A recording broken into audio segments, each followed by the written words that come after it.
Kjo ti pëlqeu kjo?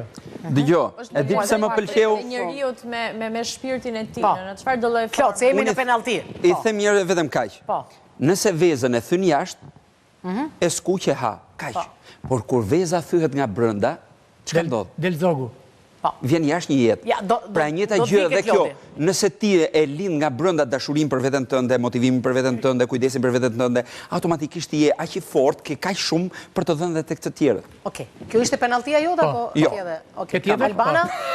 Kjo ishte corner. Çdo ditë është momenti i duhur dhe ideal që secili prej nesh ti jap vetes atë që mendon që meriton, qoftë ajo më e mira dhe në këtë formë. Ti se kishe gënjur vetëm duket. Jo, nuk gënjej në parim, nuk më pëlqen shumë. Më pëlqen e vërteta edhe nëse nuk është fort e mirë, do ta shkruaj aty dhe do ta pranoj. Kështu që do bëhet një e vërtet ndoshta e madhe, por të paktën nuk është gënjeshtër. Ndoshta mund të jetë pak më e dhimbshme, po nuk është iluzion.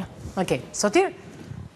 Duke qenë se dhe unë jam besimtare ortodokse dhe praktikante, që shkoj çdo të diel në kish, do ta mbyll me diçka lidhje me besimin dhe do doja të thosha të gjithë njerëzve, bëuni sa më pozitiv, falni sa më shumë dashuri, bëni mirë gjatë gjithë jetës suaj, sepse Zoti ju a kthe në mënyra që ju as nuk i prisni.